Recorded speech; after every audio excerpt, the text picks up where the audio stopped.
얼굴에 마비가 왔는지, 팔에 힘이 떨어졌는지, 말이 어눌해졌는지, 그리고 시간이 핵심입니다. 안녕하세요 여러분. 여러분의 뇌 건강을 신경 써 드리는 이웃집 호두 선생님입니다. 추워지는 겨울에 많이 발생하는 질환이 있는데요. 바로 뇌졸중입니다. 이 뇌졸중은 중풍이라고도 많이 말씀을 하시는데, 우리가 뇌출혈과 뇌경색을 통틀어서 뇌졸중이라고 하죠. 근데 이 뇌졸중에서 뇌출혈과 뇌경색은 비슷한 것 같으면서도 정반대 질환입니다. 그렇기 때문에 치료가 조금 달라질 수 있습니다. 오늘은요, 뇌출혈과 뇌경색이 어떻게 다른지 알기 쉽게 설명해 드릴게요. 뇌졸중은요, 간단히 말씀드리면 이 뇌혈관에 문제가 생겨서 뇌혈류가 원활하지 못해서 뇌세포가 손상받는 질환입니다. 그런데 그 문제가 혈관이 막힌 것인지 혈관이 더진 것인지에 따라서 달라지게 되지요. 간혹 여기서 이 뇌혈관 질환은 또 어떤 것인지 궁금해 하시는 분들이 있어요. 뇌혈관 질환에서 뇌혈관에 문제가 생겨서 뇌세포가 죽게 되면은 뇌졸중이라고 하고요. 뇌혈관 질환에서 뇌혈관에 문제가 있지만 뇌세포는 손상되지 않아서 뇌혈관이 좁아져 있으면 뇌혈관 협착, 뇌혈관이 부풀어 올라 있으면 뇌혈관의 동맥류라는 진단을 붙이게 되는 거죠. 그래서 이 모든 질환의 가장 큰 범위가 뇌혈관 질환이라고 생각하시면 되고요. 그 안에 뇌동맥류, 뇌혈관의 협착, 뇌졸중, 뇌출혈, 뇌경색 이렇게 세분화된 질환으로 생각하시면 될 것 같아요. 뇌경색은 뇌혈관이 막히는 질환입니다. 여러 가지 원인이 있을 수가 있는데요. 일단은 이 피떡이나 노폐물이 뇌혈관을 꽉 막아가지고 혈류가 원활하지 못해서 뇌세포가 손상받는다고 생각하시면 됩니다. 무언가에서 발생한 피떡, 심장의 부정맥으로 발생한 피떡, 그 외에 혈관 안쪽에 노폐물을 유발시킬 수 있는 조절 안 된 고지혈 등이 원인이 될 수가 있습니다. 뇌혈관이 막히게 되면은 혈류가 통하지 못해서 산소 공급이 끊기게 되고, 시간이 지나면 지날수록 뇌세포는 손상받게 되고 뇌세포가 죽는 범위가 넓어집니다.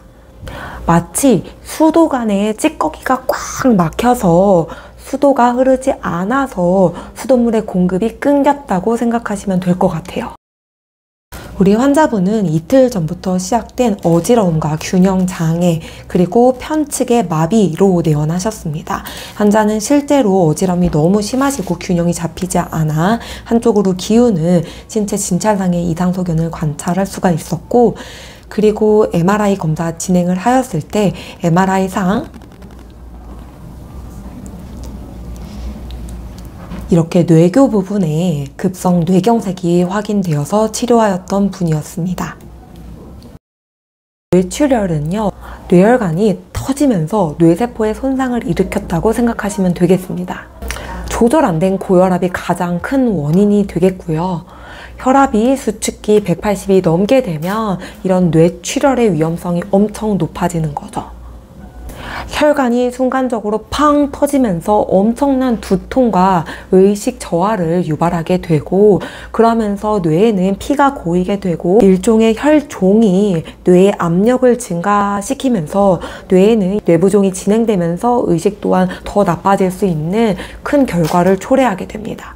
서서히 막혀서 뇌세포가 서서히 죽어가는 뇌경색과는 다르게 조금 더 쾅 하고 빠르게 악화되는 게 특징이라고 볼 수 있습니다. 그래서 여러분의 수도관에 찌꺼기가 계속 쌓여서 결국에는 이 수압을 이기지 못하고 수도관이 팡 하고 터져버려서 수돗물의 공급이 끊겼다고 생각하시면 될 것 같아요. 이 환자분은 전일 발생한 오른쪽 머리가 극심하게 벼락치듯이 쾅 하고 아팠다라는 증상 주소로 내원하였습니다. 환자는 내원하였을 때 구역감이 너무 심하셔가지고 지속적으로 구토까지 하고 있으셨는데요.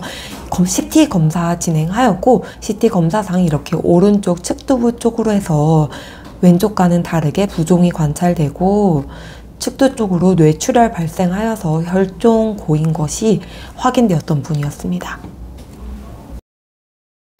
증상은 비슷하지만 초기 대응이나 치료는 완전 다르게 되는데요. 뇌졸중의 증상은 요 일전 영상 참고해 주시고요. 빠르게 말씀드리면 얼굴에 마비가 왔는지, 팔에 힘이 떨어졌는지, 말이 어눌해졌는지, 그리고 시간이 핵심입니다. 그래서 패스트라고 부르는 얼굴, 팔, 말, 시간이 핵심인 이 패스트를 기억해 주시면 됩니다. 이런 증상이 보이면 바로 119입니다. 뇌경색은 혈관이 막힌 거예요. 그렇기 때문에 혈관을 뚫어주는 혈전용해제 치료가 핵심입니다. 증상 발생 후 4.5시간 내에 응급실에 도달한 경우 의료진 판단하에 혈전용해제를 사용할 수가 있으면 막힌 혈관이 뻥 하고 뚫어지게 되면서 증상이 드라마틱하게 좋아지실 수가 있습니다. 뇌출혈은 혈관이 빵 하고 터진 거기 때문에 터진 혈관으로부터 새어나온 피가 혈종이라고 하는 큰 피떡 덩어리를 형성하게 되고요.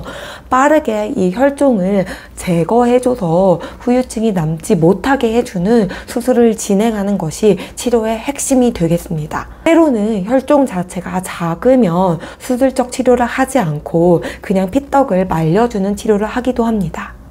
뇌혈관이 손상되면은 뇌는 1분마다 약 190만 개의 신경세포가 손상되는 것으로 알려져 있는데요.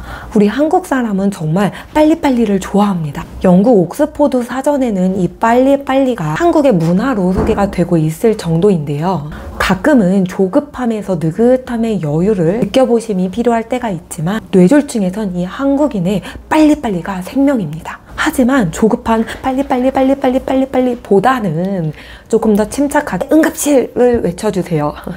빠른 판단이 뇌를 지키는 가장 큰 치료이죠.